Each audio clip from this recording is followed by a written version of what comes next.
Obviously, you made noticeable strides last year, AA All-Star team. For you personally, where do you think you made the biggest leap forward? It's a good question. Probably in the rhythm and being able to adjust. I think that I was excited about the start of last year, and unfortunately on this day last year I broke my ankle, so that didn't really help, and then tried to practice through it and made it worse. So I think, it's so much of a rhythm game. Even though you want to will it to be done and you just want to force it, you still have to get that feel and the rhythm and the timing, and that was something I felt like I got a lot at the end of last year, a lot better at, and then when I had that, it was so much easier to make the adjustments off of it, and those were two areas I felt a lot more comfortable. How close do you feel to being a big league caliber player? I don't know. I've never been there, so I can't tell you exactly what it takes. I just know that I'm giving it everything that I have every day, and in the off season, felt really good about the progress I made and the work I put in, and so just trying to focus on those little things to improve just a little bit every day, and use this, spring training as a time to really get a lot better and improve and make strides, because this will be sort of the biggest spring training for me. Before I didn't know what I was doing. It was my first time. Then last year, I didn't play I didn't run, or I didn't play one snap of outfit, one bitch of outfit. And it only took a few at bats, and most of those I probably took step backs because I was trying to do it with bad form and pain. So then had to wait and heal up. So I feel like this will be, hopefully a good spring training for me, where I can really kind of focus and work and make strides, and not just about the results on the field, but all those little things every day.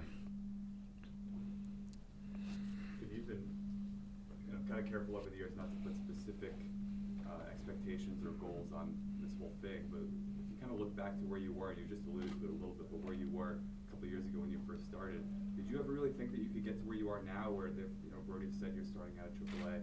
It seems very real now that you could make the major. That was always a goal or a hope, but it's not something that you say. It's not defined by that. This journey isn't defined by just getting there. I think, I've already enjoyed it enough to say it's worth it.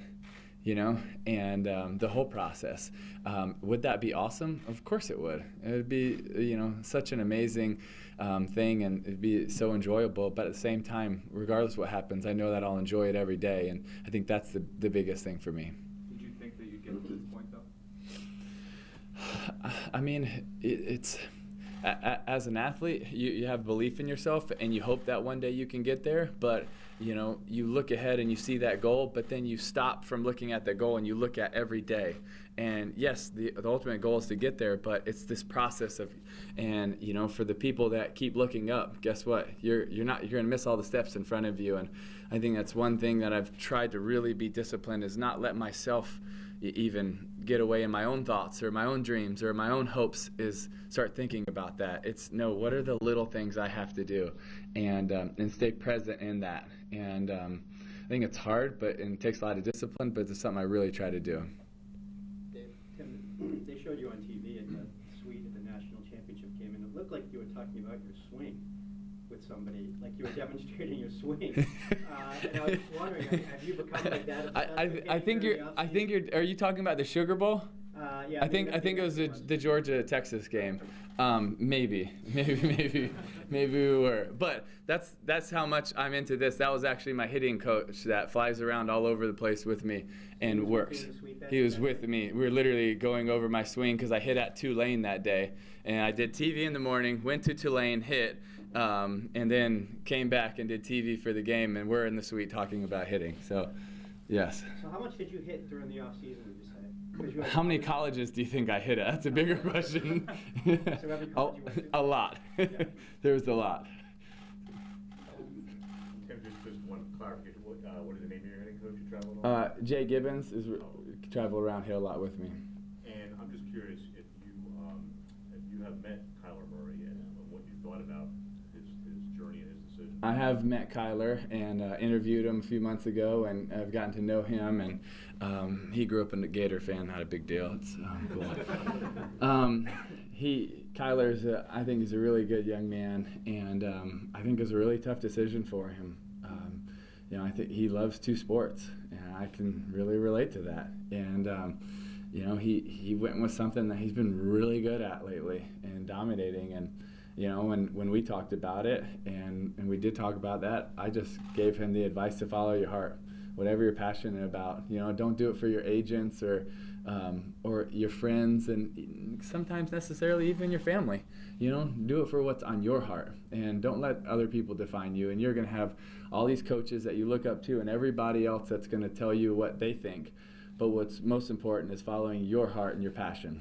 And so, I don't know, hopefully he did that.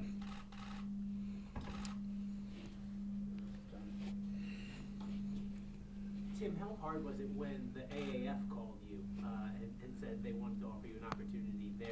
And how do you view them as far as, is that a minor leagues now of football? I think it is. I think they'll have a chance to be very successful. I think there's a lot of great young football players that need a chance to play, and I think you will see some of those guys getting shots because they will prove the scouts wrong in ball and get a chance to go. And so I think it's good for football. I think it's good for fans.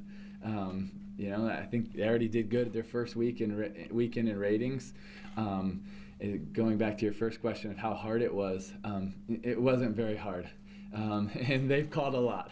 And Coach Spurrier keeps calling, and I love Coach Spurrier, and they're great. But it was easy, even though it was a awesome offer and it's humbling, and it's still, I'm all in on baseball, and I just no way could I stop and not give this the chance after everything that I've worked for. And so while I'm grateful for the opportunity, and talking with Charlie Ebersol, who put the league together, I think a very smart, great guy, Steve Spurrier, who's a great coach, this is what I'm in now, and I'm all in.